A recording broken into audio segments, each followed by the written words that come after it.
সাধারণ কালের চতুস্ত্রিংশ সপ্তাহ শুক্রবার। প্রথম পাঠ প্রবক্তা দানিয়েলের গ্রন্থ 7 অধ্যায়, পদ সংখ্যা 1 থেকে 14।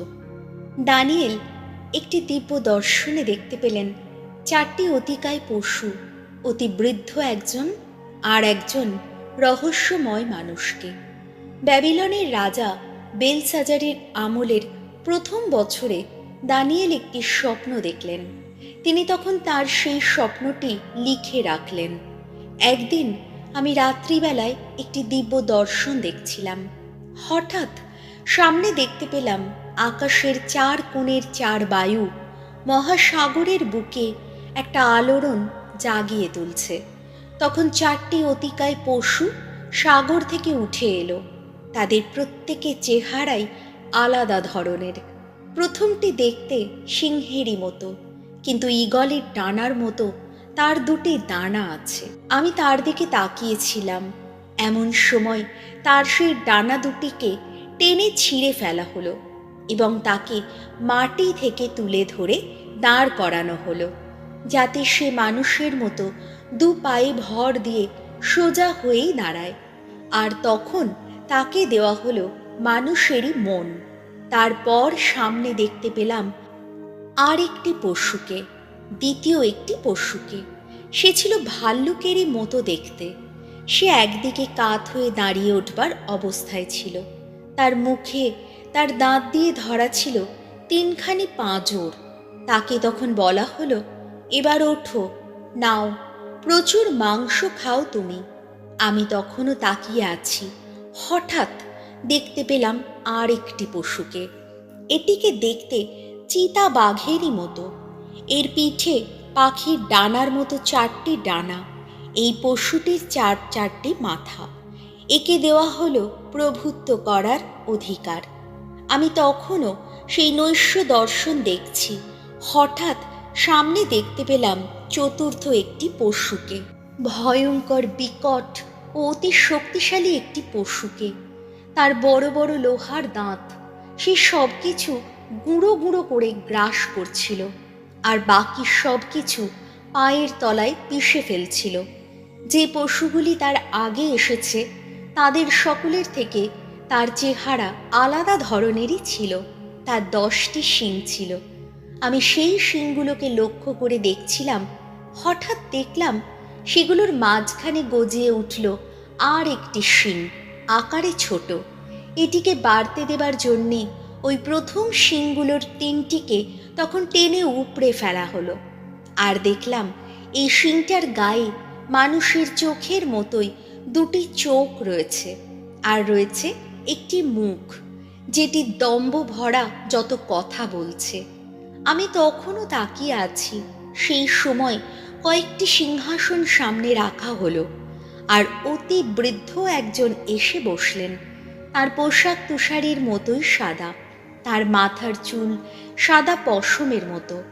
অগ্নিশিখা দিয়েই তৈরি তার সিংহাসন, আর সেই সিংহাসনে যে চাকাগুলি রয়েছে সেগুলিও জ্বলন্ত আগুনের। তার সামনে থেকে উৎসারিত একটি আগুনের নদী বয়ে যাচ্ছিল। লক্ষ লক্ষ কারা যেন তার সেবা করছিলেন, আর কোটি কোটি কারা যেন তার সামনে দাঁড়িয়েছিলেন। এবার বিচার সভা বিচারে বসল, আর সামনে খোলা হলো যত গ্রন্থ। আমি তো সেই দিকে তাকিয়েই রইলাম। সেই শিংটা শোরগোল তুলে দম্ভ ভরা যত কথা শোনাচ্ছিল বলে সেই পশুটাকে তখন হত্যা করা হলো। তখনও তাকিয়েছিলাম আমি। তার মৃত দেহটা জ্বলন্ত আগুনে ফেলে দিয়ে ধ্বংস করে দেওয়া হলো। তখন অন্য পশুগুলির কাছ থেকে প্রভুত্বের ক্ষমতা ফিরিয়ে নেওয়া হলো, কিন্তু কিছু কালের জন্যে তাদের বাঁচতে দেওয়া হলো। আমি যখন সেই নৈশ দর্শন দেখছিলাম, এমন সময় দেখতে পেলাম কোনো মানব পুত্রের মতো কে যেন একজন আসছেন আকাশের মেঘে পরিবৃত হয়ে। তিনি সেই অতি বৃদ্ধের কাছে এগিয়ে এলেন। তার সামনেই তাকে নিয়ে আসা হলো। তখন তাকে প্রভুত্ব, গরিমা ও রাজ ক্ষমতা দেওয়া হলো। সমস্ত জাতি, গোষ্ঠী ও ভাষার লোকেরা তাঁরই সেবা করতে লাগলো। তার প্রভুত্ব সে তো চিরকালেরই প্রভুত্ব, তার লোপ পাবার নয়। তার রাজত্ব কোনোদিন বিনষ্ট হবার নয়। প্রভুর বাণী।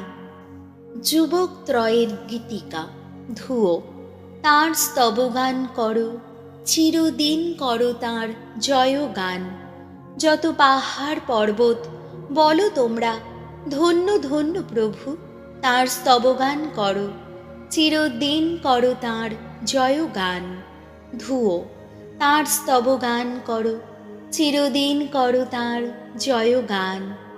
পৃথিবীর যত গাছ ও উদ্ভিদ বলো তোমরা, ধন্য ধন্য প্রভু, তাঁর স্তবগান করো, চিরদিন করো তাঁর জয়গান। ধুয়ো, তাঁর স্তবগান করো, চিরদিন করো তাঁর জয়গান। যত ঝর্ণা ধারা বলো তোমরা, ধন্য ধন্য প্রভু, তাঁর স্তবগান করো, চিরদিন করো তাঁর জয়গান। ধুয়ো, তাঁর স্তবগান করো, চিরদিন করো তাঁর জয়গান। যত সাগর নদ নদী বলো তোমরা, ধন্য ধন্য প্রভু, তাঁর স্তবগান করো, চিরদিন করো তাঁর জয়গান। ধুয়ো, তাঁর স্তবগান করো, চিরদিন করো তাঁর জয়গান। বিরাট যত মৎস্য জলচর যত প্রাণী বলো তোমরা, ধন্য ধন্য প্রভু, তাঁর স্তবগান করো, চিরদিন করো তাঁর জয়গান। ধুয়ো, তাঁর স্তবগান করো, চিরদিন করো তাঁর জয়গান। বিরাট যত মৎস্য জলচর যত প্রাণী বলো তোমরা, ধন্য ধন্য প্রভু, তাঁর স্তবগান করো, চিরদিন করো তাঁর জয়গান। ধুয়ো, তাঁর স্তবগান করো, চিরদিন করো তাঁর জয়গান। আকাশের যত পাখি বলো তোমরা, ধন্য ধন্য প্রভু, তাঁর স্তবগান করো, চিরদিন করো তাঁর জয়গান। ধুয়ো, তাঁর স্তবগান করো, চিরদিন করো তাঁর জয়গান। পোষা যত পশু বন্য যত পশু বলো তোমরা, ধন্য ধন্য প্রভু, তাঁর স্তবগান করো, চিরদিন করো তাঁর জয়গান। ধুয়ো, তাঁর স্তবগান করো, চিরদিন করো তাঁর জয়গান। বাণী বন্দনা। জয় জয় প্রভুর জয়। তোমরা সোজা হয়ে দাঁড়াও, তোমরা মাথা তুলেই দাঁড়াও, আর দেরি নেই, এলো মুক্তির দিন। জয় জয় প্রভুর জয়। লুক রচিত মঙ্গল সমাচার 21 অধ্যায়, পদ সংখ্যা 29 থেকে 33। ওসব ভয়ঙ্কর ঘটনা যখন তোমরা ঘটতে দেখবে, তখন বুঝবে ঐশ্ব রাজ্য আসতে আর দেরি নেই। যিশু তখন তার পুনরাগমনের নানা ভয়ঙ্কর পূর্ব লক্ষণের কথা শিষ্যদের কাছে বলছিলেন। এই প্রসঙ্গে তিনি তাদের এই উপমা কাহিনীটি বললেন। আঞ্জির গাছ বা অন্য যে কোনো গাছের দিকে একবার চেয়ে দেখো, তাতে নতুন পাতা গজালেই তোমরা তা দেখে নিজেরা বুঝতেই পারো যে গ্রীষ্মকাল আসতে আর দেরি নেই। ঠিক তেমনি ওসব ঘটনা যখন তোমরা ঘটতে দেখবে, তখন বুঝে নিও ঐশ্ব রাজ্যের সেই সময়েরও আর দেরি নেই। আমি তোমাদের সত্যি বলছি, এই যুগের লোকেরা পৃথিবী থেকে অবলুপ্ত হওয়ার আগেই ওই সব ঘটনা ঘটবে। আকাশ ও পৃথিবী লোপ পাবে, কিন্তু আমার কথা কখনোই লোপ পাবে না। প্রভু যিশুর মঙ্গল সমাচার।